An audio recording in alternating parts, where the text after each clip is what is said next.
I'm Vocal Empowerment Coach Dot Todman, and today I want to talk to you about how to overcome what's holding you back vocally.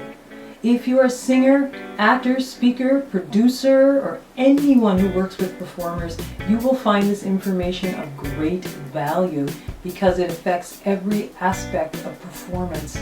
This program complements any other vocal training program that you're doing because it's likely that other vocal training is only going to deal with technique.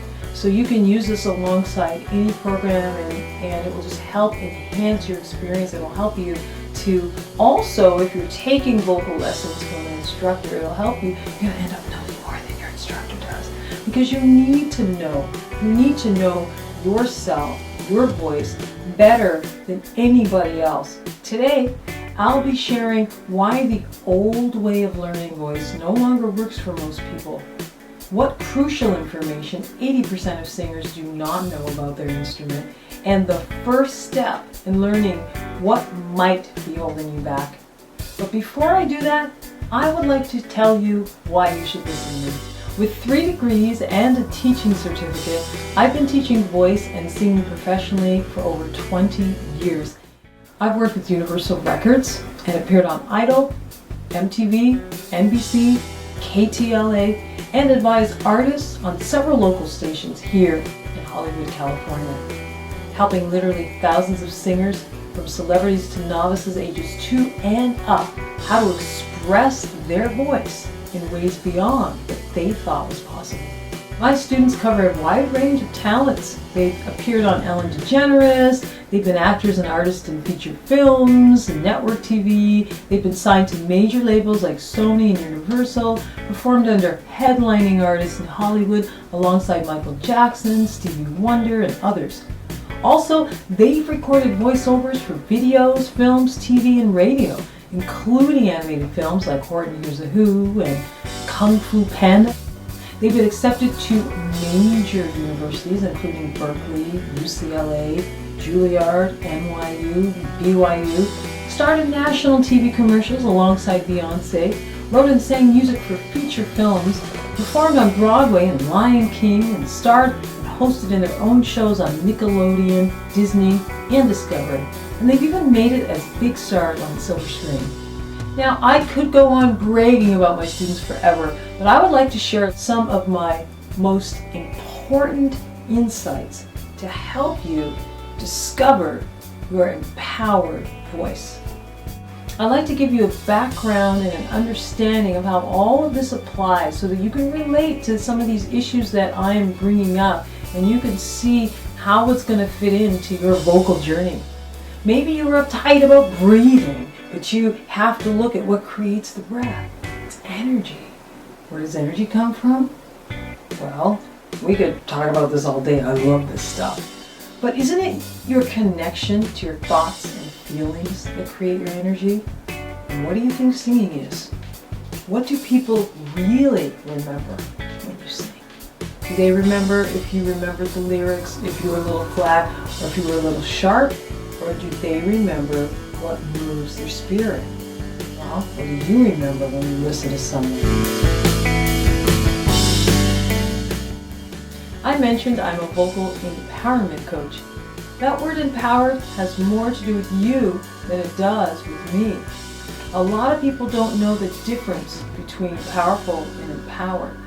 Now keep in mind that vocal empowerment coach means that I'm still a vocal coach. You're still going to learn technique and you're still going to learn all the best exercises, but you're going to learn them from a solid foundation and you're going to learn them with your whole instrument intact.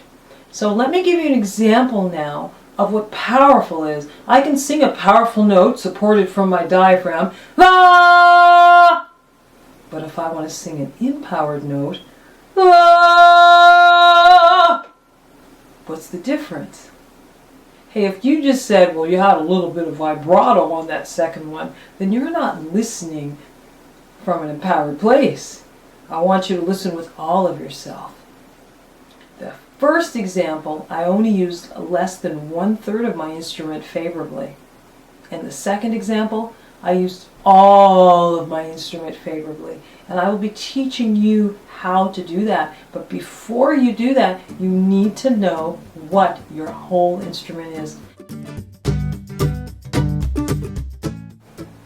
So now I'm going to ask my own famous trick question. If I'm a piano player, my instrument's my piano.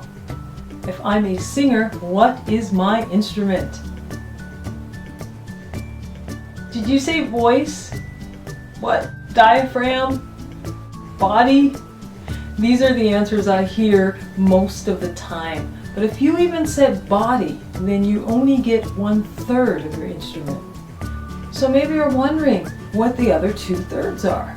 For your entertainment purposes, I'm going to act out the 3 parts of your instrument. Listen carefully so you can identify them. Here we go. So I'm singing a song. My mama done told me when I was in pigtails. And all of a sudden the thought pops into my mind. Uh-oh, the high part's coming up. I hope I don't mess it up. Suddenly, I feel anxiety in my soul. And the last thing to have happen is my body becomes tense and then my voice cracks. Okay, can you relate to that? Or maybe you forgot the lyric, or your voice sounded shaky, or maybe you even went off pitch in that last moment. And then what did you do? You said, oh, my stupid voice. But did you hear the 3 parts of your instrument? Were you listening carefully? What was the first thing to have happen? I'm singing a song and a thought popped into my mind. Right. So it was a limiting thought. That thought was about something that hadn't even happened yet. It took me out of the present moment. Instead of staying completely present, I started micromanaging and getting obsessed about what bad thing might happen. The second thing to have happened after the thought popped into my mind was what? Do you remember? I felt anxiety in my what? Soul. And the last thing to have happened was then my body became tight and my voice cracked as a result of the tight body, which came from the soul that was stressed out, which came from the thought. Do you see how voice is the last thing to happen? And yet we blame our voice and we're so focused on our voice. But now that you know, oh, what are the 3 parts of your instrument? First your mind, then your soul, and lastly your body. Yeah, it's not mind, body, soul. It's mind, soul, body, thought, feeling, and then the physical. If you understand that, from that point you can know how to become more empowered as a singer, because now you're dealing with all of you, not just 1/3. I hope this makes sense, and I hope you consider that 67% of your instrument happens before you even open your mouth. Now think about it. If I were to tell you, warm up your instrument, what would you warm up? Did you say voice? Did you say body? Or did you say, oh, I get it. I need to warm up my mind, soul, and body if I really want to perform that song from an empowered place. So you might be wondering, well, how do I warm up my mind, soul, and body? Well, you could get practicing core vocal power, but in the meantime, I'm going to share with you more information on how to do this. So most people, when they want to warm up their instrument, they start with but I'm going to let you know right now that that's not where you want to start. That's an excellent exercise, but if your thoughts and feelings aren't helping you to get the right kind of relaxation in your body and voice, you will not do them properly. For example, oh my gosh, these lip trills are really hard. I can't do it because I've tightened my jaw. That's why the formulas that I'm giving you and the information that I'm giving you is so valuable. You can apply it to any aspect of your performance, even if it's just a vocal drill.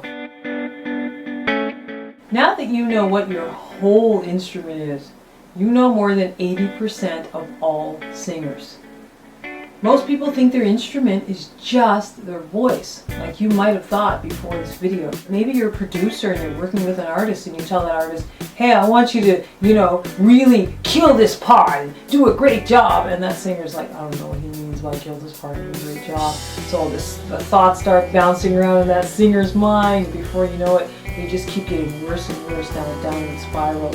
The minutes are flashing by. They're spending all this money in the studio, and the producer's getting frustrated because the singer's not hearing them. What's going on? These are real life situations. How can I use my whole instrument to benefit me?